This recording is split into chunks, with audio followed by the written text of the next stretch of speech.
Chi-Town is shy visitors, that is, as unions place a stranglehold on major convention sites. It's causing an exodus to more user-friendly cities like Vegas and Orlando. Chicago is looking to privatize convention centers to limit the union's hold on costs and bring in some big businesses back to my hometown. Let's bring in liberal radio show host Leslie Marshall and conservative columnist S.E. Cupp for more on this. All right, I'm going to set it up with you, S.E.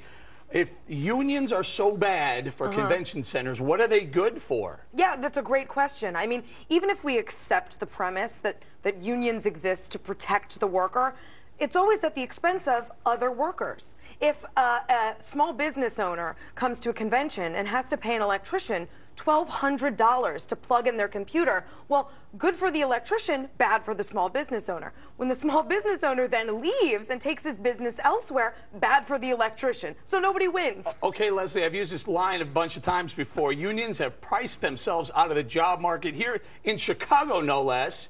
You know, the hometown of Mr. Obama, the hometown of many, many union leaders. What's going on? They're tired of unions.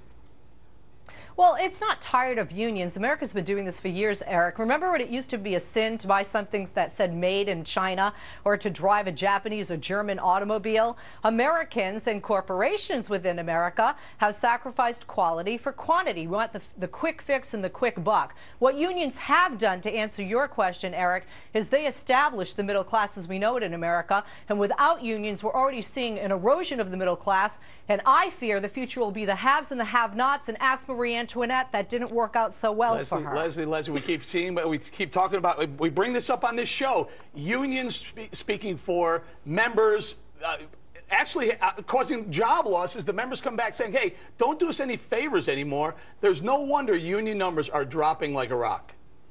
Union numbers are dropping like a rock because there are intimidation and harassment factors that are taking place throughout every state in this country when there are so many Americans that want to unionize. Quite frankly, we all know that unions are the backbone of this country. Are you trying to say that people who want to be in the union number they're being harassed to not join unions? Is that what you're saying? No, I'm saying that people who want to unionize within different sectors in the United States are being intimidated and harassed by the corporations not to. I think the unions would be a little offended at the assertion that they are being kept out of, people are being kept out of unions. I think the unions are very good at getting people in. Why is there legislation in Washington that shows otherwise that the unions have been pushing for, so that Americans, if they choose to unionize, can have that, which is their right? You know, I liken this to the organic food industry. The organic food industry strong arms consumers into spending $9 on something they could get down the street for $3.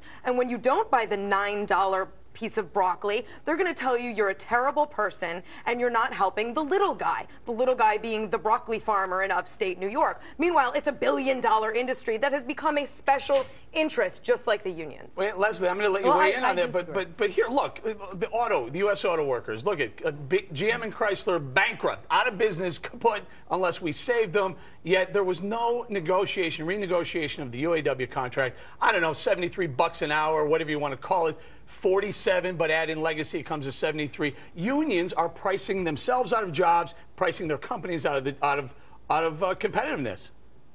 I disagree, and you have to remember when you're looking at a union and the protection they provide for their worker, as SC said and agrees with me on, that you also have to look at the package that it comes with.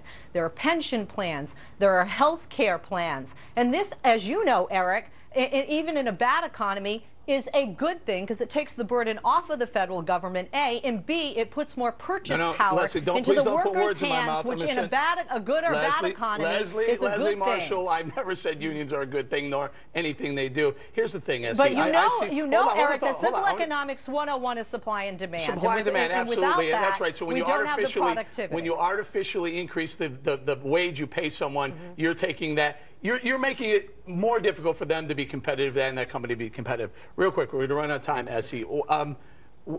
Is there a place for unions in America still? I think we'd have to go back to the beginning. We'd have to start with the intent that unions once had, which was to protect the worker. This flies in the face of proletariat politics now. When you can, you know, you have to pay someone $1,200 to plug in a computer. That is not protecting the worker. It's a perversion of capitalism. Leslie, if I have a choice to hire a union guy at $27 an hour or a non-union guy at $13, Guess where I'm going?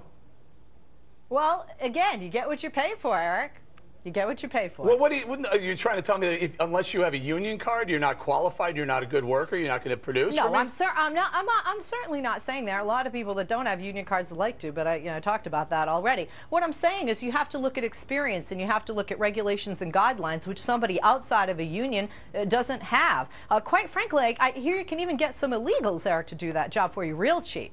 Well, I'm not saying that. I'm saying it should be in America. There's 14.6 million people out of work in America. They'd love to have jobs. They'd love to have a union job. They probably take a lot less for it than the union members make, and they also like to have an illegal job. Eric, I know the show's called Money Rocks, and I love you even though capitalism is your god, but one of the reasons we have such outsourcing of manufacturing and an erosion of the middle class is because it was cheaper to get folks in India at call centers, in China and Mexico to put together sneakers like Nike t-shirts for other retail You can't win on the left. You vote with your pocketbook, and you're a villain when you do it, and it goes against the unions. You vote with your pocketbook, and it's good for the unions, and you're A-okay. You're a hero. I don't vote with my pocketbook. I think you have my party confused with yours. No, well, when I vote for my pocketbook, I vote for more distribution that is equally spread out, which a lot of you like to mask under the umbrella of damned socialism. If you do, damned if you don't. I don't want to have and have not. I want to maintain the middle class. I'm a proud daughter and granddaughter of union workers. And take from the rich to do it, and penalize the worker, by the way, at the same time. No, the corporations have penalized workers because the corporations are so greedy. They left the United States. This isn't corporations. This is unions penalizing workers. The unions are not penalizing workers. They're trying to protect workers. They are. That's why the Chicago legislature just passed a Bill of Rights for convention exhibitioners, because they were being penalized by unions. Last word, Essie. You're going to have to leave it there. Leslie Marshall, Essie Cupp, you guys are great. And by the way, capitalism is not my God. I'm not apologizing for it. It's not my God. All right.